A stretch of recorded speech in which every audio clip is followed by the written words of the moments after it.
I was born under the full moon, in a kingdom where magic touched every stone and silence held secrets older than time itself. Elranor, the land of peace, beauty, and mystery.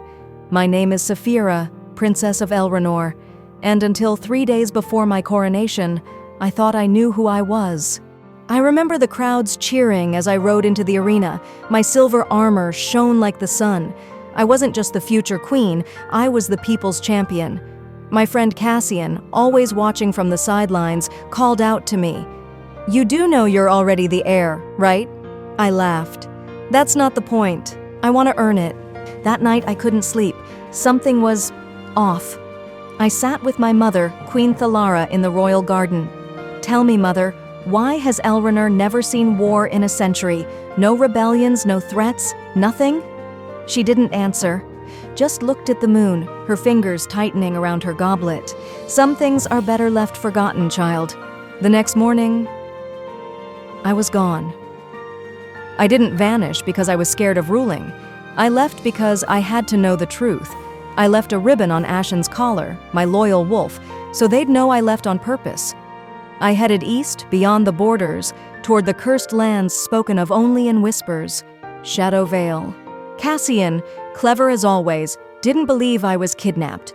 He went straight to the Forbidden Archives, a place even royals rarely entered. There, he found the truth I suspected. A pact. A dark secret. Centuries ago, Elranor was under siege.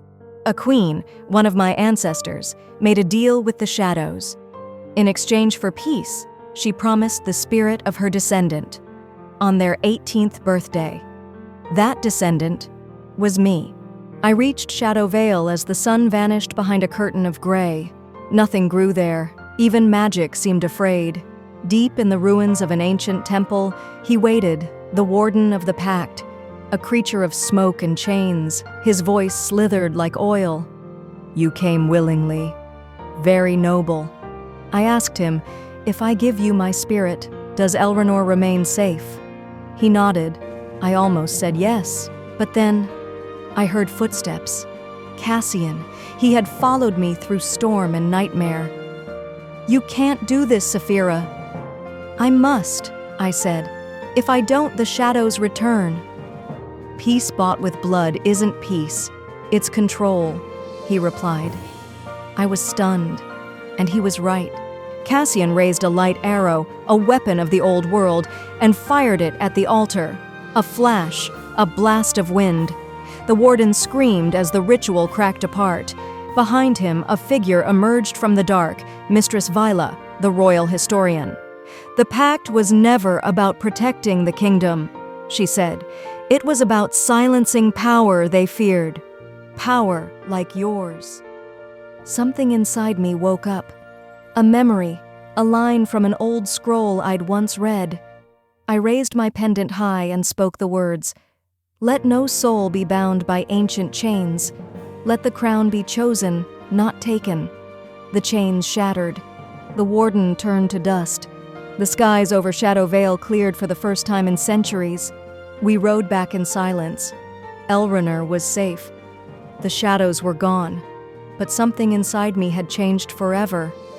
At the palace gates, my mother stood waiting. I could see the relief in her eyes, and the sorrow. "You knew," I said softly. "You knew I wasn't meant to survive." She said nothing, just held me. At dawn, I was crowned, not because I was next in line, not because of duty, but because I chose to return, because I chose truth over tradition. They called me the Vanishing Crown, the girl who disappeared before she ruled, but I wasn't running away. I was running toward the truth. Elranor is free now, and the crown is mine because I earned it.